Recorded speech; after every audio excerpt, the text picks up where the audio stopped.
From the Library of Congress in Washington, D.C.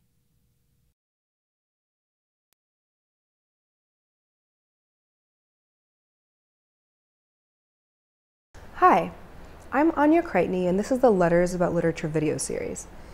Today, we'll be exploring some techniques to make your letters both successful and appealing for the Letters About Literature program. The Letters About Literature program is a writing competition for students in grades 4 through 12, wherein participants polish reflective skills by writing a letter to an author, living or dead.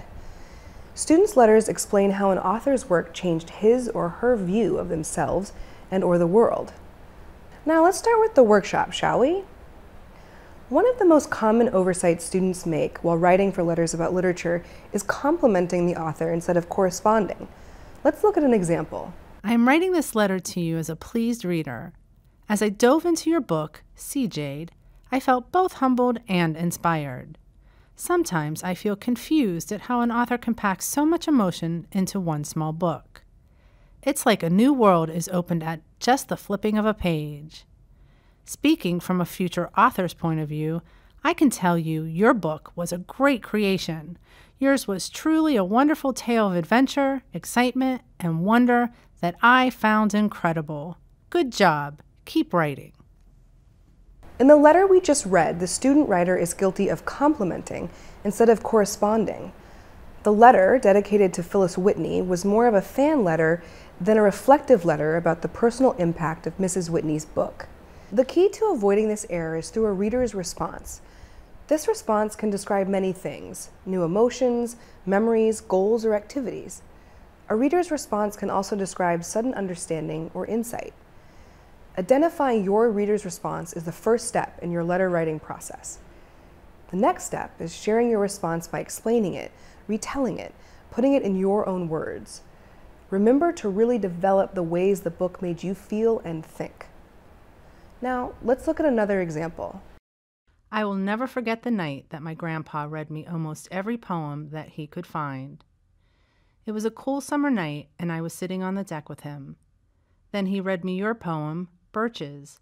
I instantly fell in love. Your poem is like a friend to me. When I'm stressed, out, or bored, I recite a line in your poem that will stick with me forever.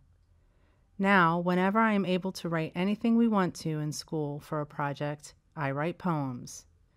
Poems that I share with my grandpa and that I could one day share with others. If I had never read your poem, I wouldn't have the relationship with my grandpa that I have now.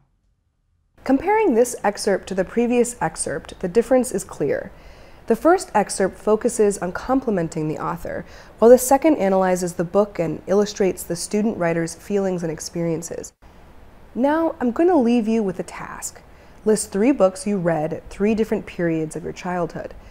Consider, for example, a book you or a parent read to you when you were 7 years or younger. Then move forward to a book you read 2 years later, and finally to a book you read recently. After you have your list, answer these questions. How did the book's characters and conflicts differ? What did you find appealing in each book? How did the books you like change as you grew older? By answering these questions, you are practicing your reader's response, and you might find a book and an author to write to. This will be all for this lesson. Hope you have learned how to correspond instead of compliment. If you have any questions or doubts, or if you feel like you need more guidance to a reader's response, feel free to ask your teachers and librarians. I'm sure they're more than happy to help. For more information about Letters About Literature, go to www.read.gov/letters. This has been a presentation of the Library of Congress. Visit us at loc.gov.